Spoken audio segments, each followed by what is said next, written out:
I'm so glad I went to see the Dylan movie. Yeah. You know why? Yeah. 2 reasons. Yeah. A, I really liked it. Uh-huh.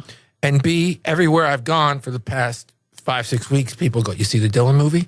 And so I was glad I'm able to say yes and discuss the movie with them. Okay. And I guess in some way, I'm glad that people associate me with music and that if they see me, they want to talk to me about the Dylan movie. Yeah. And so, so I'll take that. Yeah. It's your brand. Your brand. Yeah.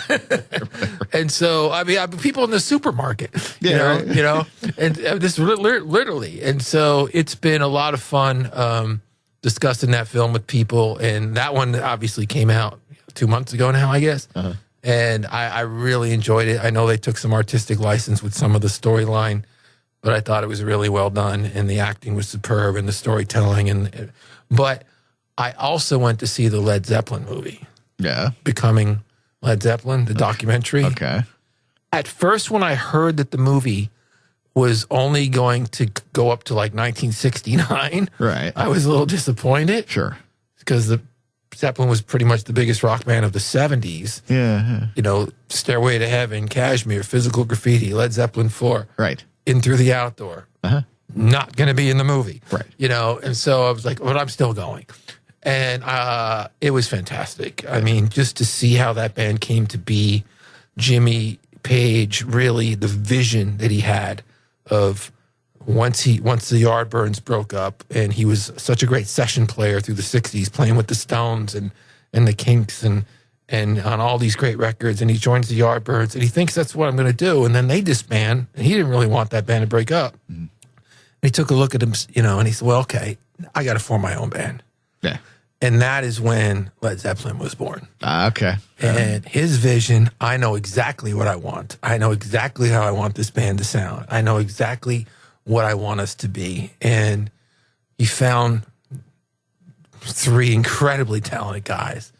And if you like the band, don't be put off by, oh, it only goes up to 69, 70. You're gonna really love the movie, and they also found an old John Bonham interview that no one had ever heard before. Oh. And so he's represented in the movie through his words, nice. Through an interview talking about the formation of the band. I could talk about it all day, but 2 great new movies that premiered in theaters, which was so great to see. Yeah.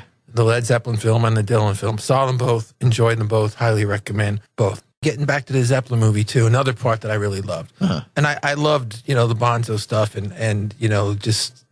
But I didn't know that they recorded their debut album without a record label. Yeah. I mean, that's in the 60s. Uh-huh, yeah. I mean, in the 90s, 2000s, yeah. Sure. You know, a lot of good studios. People knew how to make records on their own. They could shop them. That didn't happen back then.